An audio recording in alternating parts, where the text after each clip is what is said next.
ইনকিলাব মঞ্চের আহ্বায়ক এবং ঢাকা ৮ আসনের সম্ভাব্য স্বতন্ত্র প্রার্থী ওসমান হাদী তার মৃত্যুর খবরের পরপরই শাহবাগে বিক্ষোভ করছে ছাত্র জনতা। দর্শক, এই মুহূর্তে দেখানোর চেষ্টা করছি এখানকার সবশেষ পরিস্থিতি।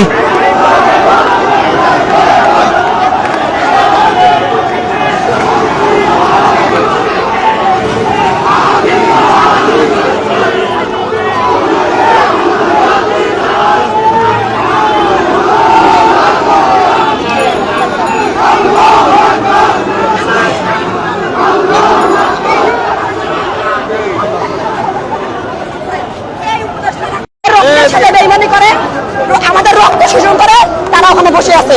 তারা আমাদের কেউ ভালো চায় না। যদি ভালো চাইতো তাহলে হাদির যে খুনি রয়েছে তাকে যথা সময়ে অ্যারেস্ট করতো। এই হাদির যে খুনি সে কিভাবে ভারতে বলা যায়? এতদিন হয়ে যাওয়ার পরও কেন হাদির খুনি আর ধরা পড়লো? বুঝতে যাচ্ছি আমি স্ট্যাটাস দিয়েছি যে আজকে মরবো তাহার হাদির খুনি যে তাকে হাদিকে ন্যায় বিচার পাইয়ে দেবো। হাদির খুনি ধরা পড়ুক, আমরা এখানে রাজপথে আবার জীবন দেবো। আমরা জুলাই একবার আমরা তো জুলাইয়ে যে আমরা জীবন পেয়েছি সেটা তো আমাদের বোনাস।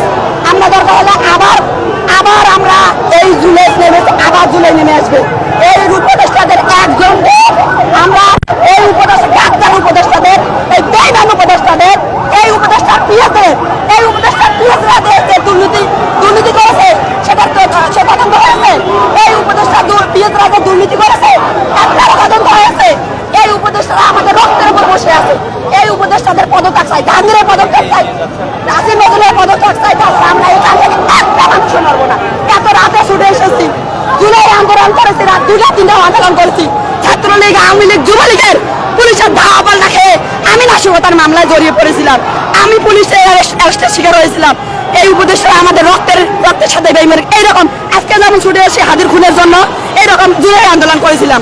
রাত বিরেতে ছুটে এসেছি, একটা না, 2টা না, 3টা না, রাত বিরেতে আন্দোলন করেছিলাম। কিন্তু আমাদের নিরাপত্তা কোথায় ভাই? আজকে হাদি মরছে, কালকে আমি মরবো না, আমি এখন মরবো না, তার কোনো গ্যারান্টি আছে? আপনারা মরবেন না, তার কোনো গ্যারান্টি আছে?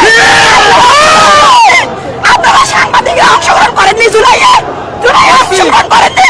আমরা স্লোগান দেয়নি, তুমি কে যমুনা আমরা স্লোগান দেয়নি।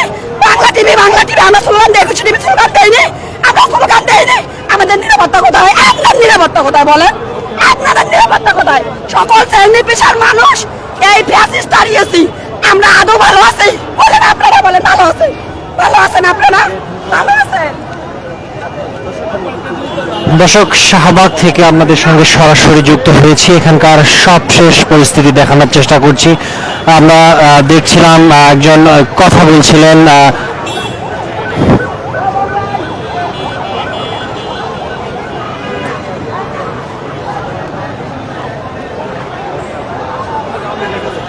সম্ভব না।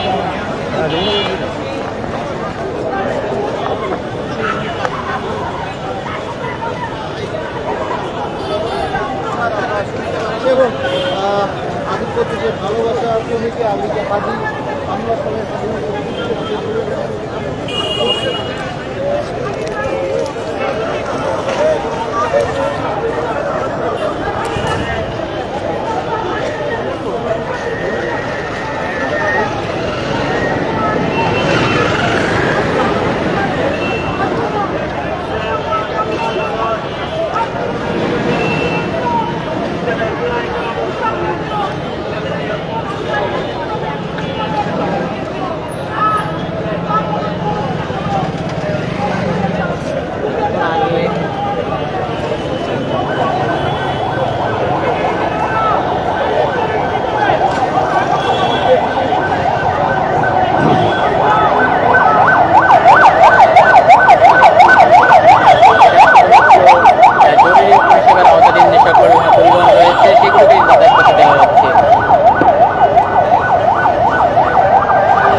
দর্শক দেখছেন সমকাল লাইভ। এই মুহূর্তে জানিয়ে রাখি শাহবাগ থেকে আপনাদের সঙ্গে সরাসরি যুক্ত হয়েছি।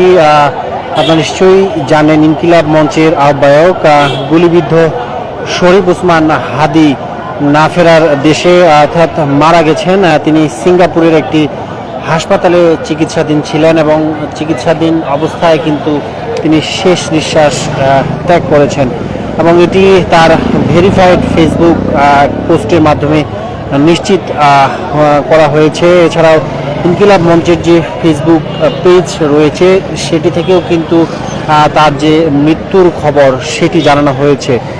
ওই পোস্টে বলা হয়েছে, ভারতীয় আধিপত্যবাদের মোকাবেলায় মহান বিপ্লবী ওসমান হাদিকে আল্লাহ শহীদ হিসেবে কবুল করেছেন, এমনটাই কিন্তু ইনকিলাব মঞ্চের যে ফেসবুক পেজ অফিসিয়াল সেটি থেকে জানানো হয়েছে।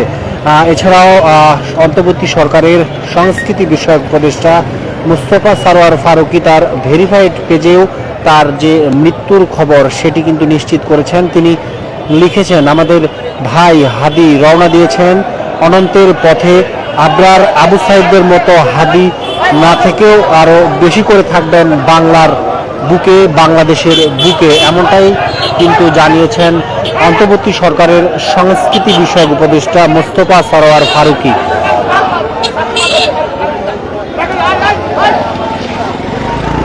দর্শক, আরেকটি ফেসবুক পোস্টে সাবেক ক্রীড়া উপদেষ্টা আসিফ মাহমুদ সজীব ভুঁইয়া লিখেছেন, জুলাই গণঅভ্যুত্থানের অগ্রসৈনিক, আধিপত্যবাদ বিরোধী লড়াইয়ের সংগ্রামী নেতা ও ইনকিলাব মঞ্চের মুখপাত্র ওসমান হাদি ভাই শাহাদাত বরণ করেছেন। ইন্না লিল্লাহি ওয়া ইন্না ইলাইহি রাজিউন। দর্শক, এই মুহূর্তে শাহবাগ থেকে আপনাদের সঙ্গে যুক্ত হয়েছি। এখানকার সবশেষ পরিস্থিতি আমরা দেখছেন, তার মৃত্যুর ঘটনার পরপরই কিন্তু উত্তাল শাহবাগ, এখানে কিন্তু বিক্ষোভ মিছিল হচ্ছে। আমরা যে রাজু ভাস্কর্যের সামনেও গিয়েছি, সেখানেও কিন্তু একই অবস্থা আমরা লক্ষ্য করেছি। তার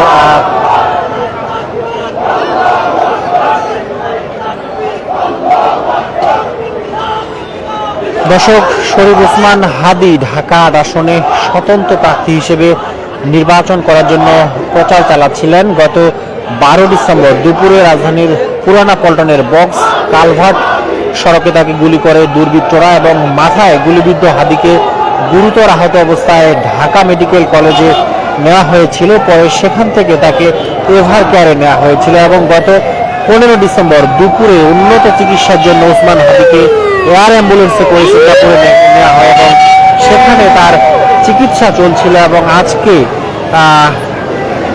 আজকে রাতে তিনি সেখানে চিকিৎসাধীন অবস্থায় শেষ নিঃশ্বাস ত্যাগ করেছেন।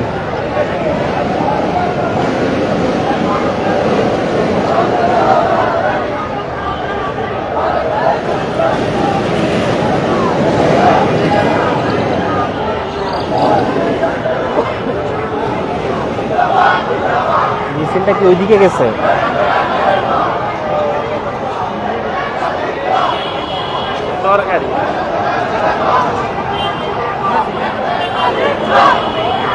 দর্শক, শাহবাগের পরিস্থিতি এই মুহূর্তে দেখানোর চেষ্টা করছি।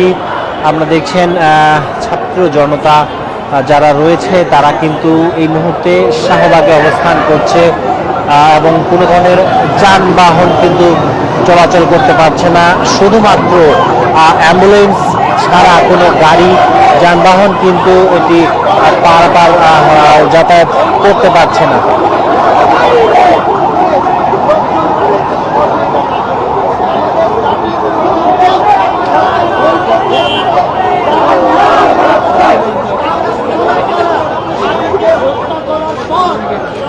রাজপথে নেমে এসেছে, রাজপথে তাদের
দর্শক দেখছেন সমকাল লাইভ। এই মুহূর্তে শাহবাগ থেকে আপনাদের সঙ্গে সরাসরি যুক্ত হয়েছি। এখানকার সবশেষ পরিস্থিতি দেখানোর চেষ্টা করছি। আমরা নিশ্চয়ই জানেন ইনকিলাব মঞ্চের মুখপাত্র শরীফ ওসমান হাদি মৃত্যুবরণ করেছেন গুলিবিদ্ধ হয়ে সিঙ্গাপুরে যে চিকিৎসাধীন অবস্থায়। ভাই এই জিনিসটার নাম কি? এটা পরে বলতেছি। বৃহস্পতিবার রাত 10:15টার দিকে তিনি মারা যান এবং গুলিবিদ্ধ হয়ে তিনি সিঙ্গাপুরের চিকিৎসাধীন অবস্থায় ছিলেন এবং সেখানে তিনি 10:15টার দিকে কিন্তু তিনি না ফেরার দেশে পাড়ি জমান এবং সিঙ্গাপুরে ওসমান হাদির চিকিৎসা দেখভালের সঙ্গে যুক্ত থাকা পররাষ্ট্র মন্ত্রণালয়ের একজন কর্মকর্তা কিন্তু আজ রাতে এটি জানিয়েছেন। এছাড়াও ইনকিলাব মঞ্চের ফেসবুক পেজ এবং ওসমান হাদির যে ভেরিফাইড ফেসবুক পেজ রয়েছে সেটি থেকেও কিন্তু এটি জানানো হয়েছে।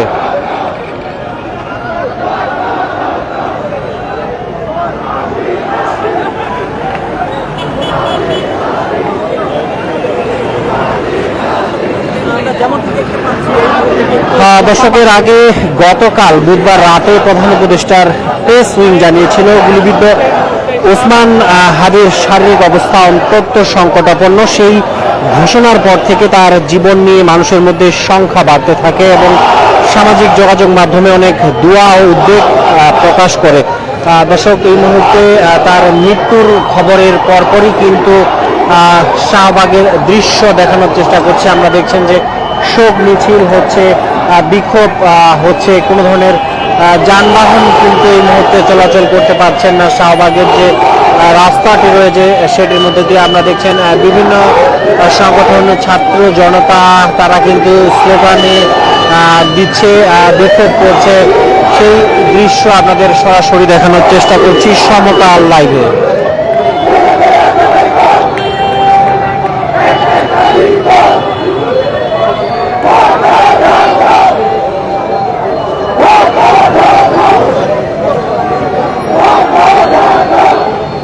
দশকের আগে ত্রয়োদশ জাতীয় সংসদ নির্বাচন ও গণভোটের তফসিল ঘোষণার পরদিন গত 12 ডিসেম্বর দুপুরে ঢাকার পুরানা পল্টনের বক্স কালভার্ট রোডে তিনি মাথায় গুলিবিদ্ধ হন। তদন্ত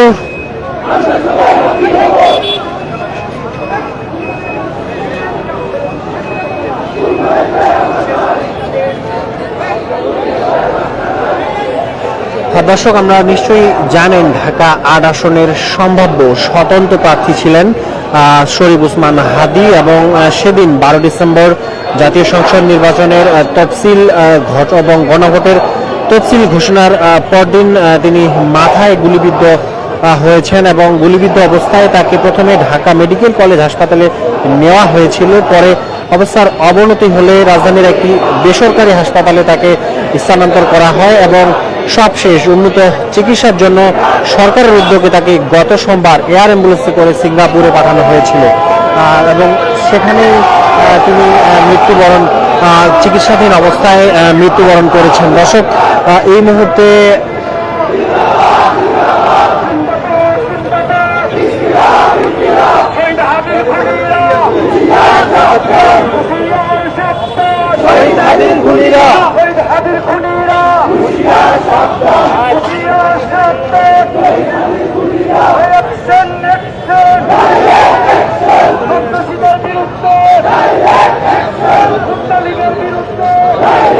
দর্শক জানিয়ে রাখি গুলিবিদ্ধ হওয়ার 1 মাস আগে হত্যার হুমকি পাওয়ার কথা প্রকাশ্যে জানিয়েছিলেন শরীফ ওসমান হাদি। গত নভেম্বরে নিজের ফেসবুক পেজে দেওয়া এক পোস্টে তিনি বলেছিলেন দেশি বিদেশি অন্তত 30টি নম্বর থেকে তাকে ফোন ও মেসেজ পাঠিয়ে হত্যার হুমকি দেওয়া হয়েছে। ওই পোস্টে তিনি লিখেন আওয়ামী লীগের খুনি সমর্থকরা তাকে সার্বক্ষণিক নজরদারিতে রাখছে, তবে জীবননাশের আশঙ্কা সত্ত্বেও ইনসাফের লড়াই থেকে পিছিয়ে যাবেন না, এমনটাই কিন্তু তিনি তার ফেসবুক পোস্টে জানিয়েছিলেন। দর্শক একটু জানিয়ে রাখি ঝালকাঠির নলসিটি থেকে উঠে আসা শরীফ ওসমান হাদি শুরুতে কোনো রাজনৈতিক দলের সঙ্গে যুক্ত থাকতে দেখা যায়নি। মাদ্রাসার শিক্ষক বাবার সন্তান হাদি নেসারাবাদ কামিল মাদ্রাসায় পড়াশোনা শেষ করে ঢাকা বিশ্ববিদ্যালয়ে রাষ্ট্রবিজ্ঞান বিভাগে ভর্তি হন এবং সেখান থেকে স্নাতকোত্তর শেষ করে তিনি একটি বেসরকারি বিশ্ববিদ্যালয়ের শিক্ষকতা করছিলেন দর্শক। এবং জুলাই অভ্যুত্থানের পরে ইনকিলাব মঞ্চ গঠন করে আলোচনায় আসেন ওসমান হাদি এবং ইনকিলাব মঞ্চ প্রতিষ্ঠার পর জুলাই অভ্যুত্থানের স্মৃতি সংরক্ষণ, শহীদ ও আহতদের রাষ্ট্রীয় স্বীকৃতি এবং জুলাই ঘোষণাপত্র ঘোষণার দাবিতে শাহবাগে ধারাবাহিক সমাবেশ আয়োজন করেন ওসমান হাদি।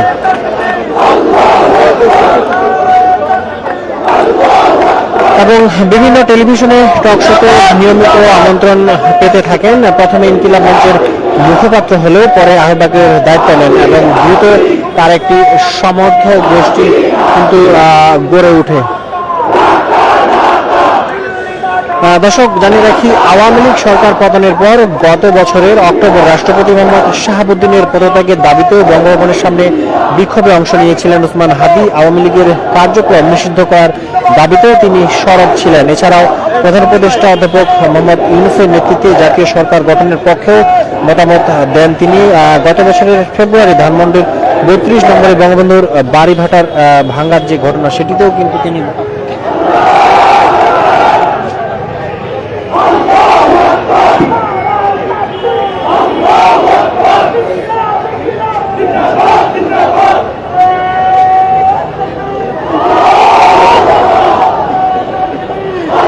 দর্শক জানিয়ে রাখি, ওসমান হাদির হামলার ঘটনা এখন পর্যন্ত 14 জনকে আটক ও গ্রেপ্তার করেছে পুলিশ ও র্যাব। তাদের মধ্যে প্রধান সন্দেহভাজন ফয়সালের বাবা মোহাম্মদ হুমায়ুন কবির, মা মোসাম্মদ হাসি বেগম, স্ত্রী শাহেদা পারভিন সামিয়া ও শালক ওয়াহিদ আহমেদ সিপু রয়েছেন। গ্রেপ্তার বাকি ব্যক্তিদের মধ্যে রয়েছেন মোহাম্মদ নুরুজ্জামান নোমানি ওরফে উজ্জ্বল, মোহাম্মদ কবির, আব্দুল হান্নান, মোহাম্মদ হিরণ, মোহাম্মদ রাজাক, ফয়সালের বান্ধবী মারিয়া আক্তার এবং হালুয়াঘাট সীমান্তে মানব পাচারকারী হিসেবে পরিচিত সিমিরন দিও, সঞ্জয় চিসিম। দর্শক এই মুহূর্তে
দর্শক জানিয়ে রাখি, কিছুক্ষণের মধ্যে জাতির উদ্দেশ্যে ভাষণ দিবেন প্রধান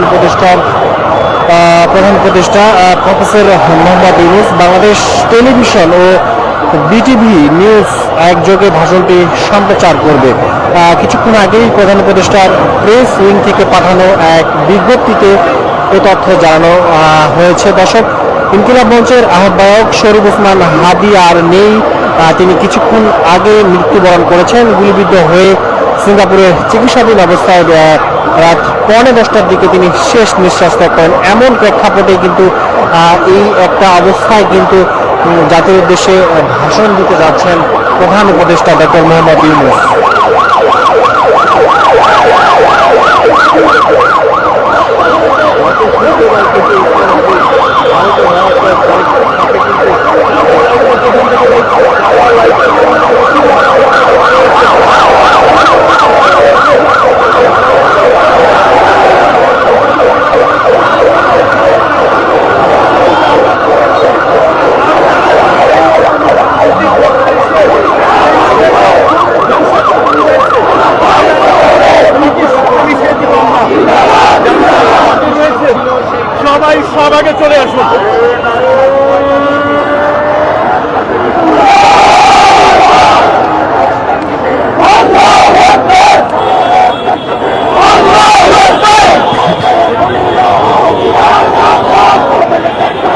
দর্শক এই মুহূর্তে শাহবাগ থেকে আপনাদের সঙ্গে সরাসরি যুক্ত হয়েছি। এখানকার সবশেষ পরিস্থিতি দেখানোর চেষ্টা করছি আমরা।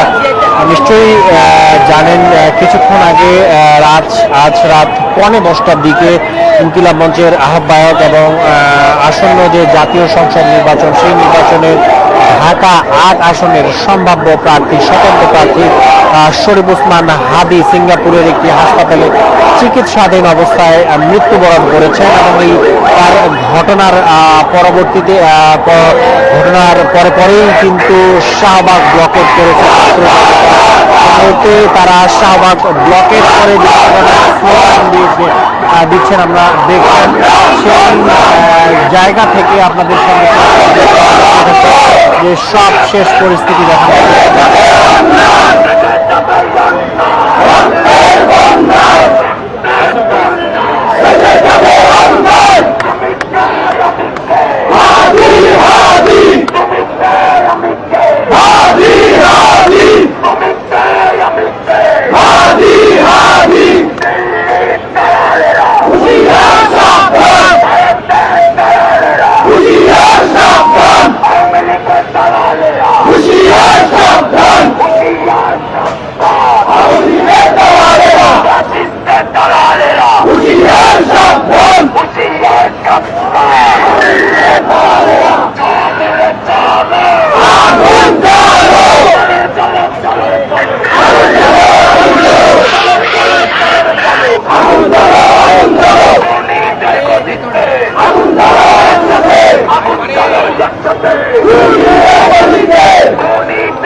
ইনকিলাব মঞ্চের আহ্বায়ক শরীফ ওসমান হাদি 10:15টার দিকে ইন্তেকাল করেছেন। তিনি সিঙ্গাপুরের একটি হাসপাতালে চিকিৎসা দিচ্ছেন, সেখানেই কিন্তু তিনি চিকিৎসাধীন অবস্থায় না ফেরার দেশে পাড়ি জমান।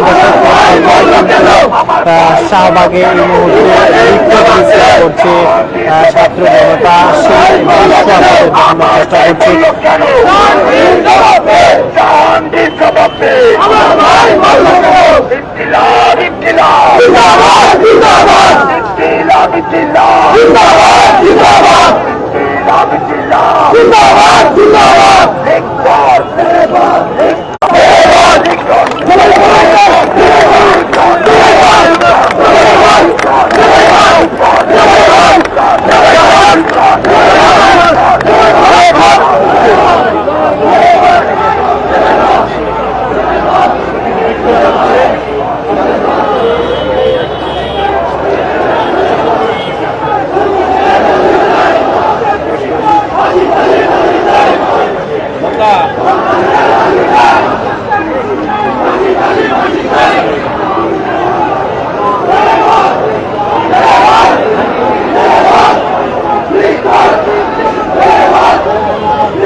দর্শক, আজ রাতে ইনকিলাব মঞ্চের ফেসবুক পেজ এবং শরীফ ওসমান হাদির যে ভেরিফাইড ফেসবুক পেজ রয়েছে সেটির মাধ্যমে কিন্তু তার যে মৃত্যুর খবরটি সেটি কিন্তু জানানো হয়েছে।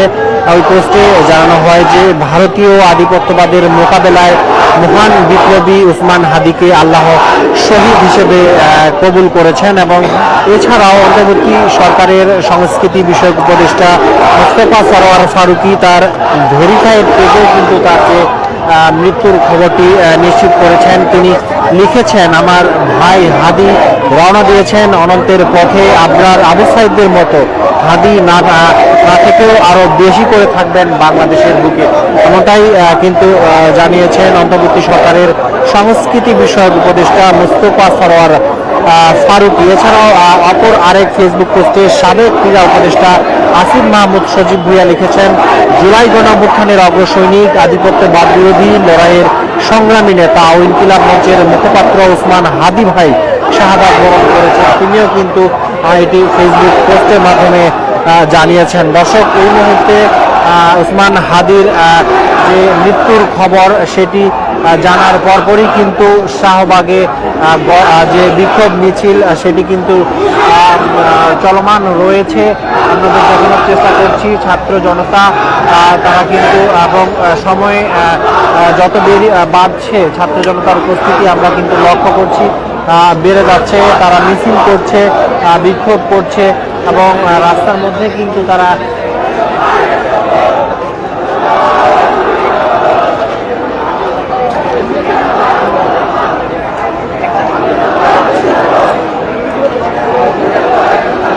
দর্শক জানিয়ে রাখি শরীফ ওসমান হাদী গত 12 ডিসেম্বর ঢাকা 8 আসনে স্বতন্ত্র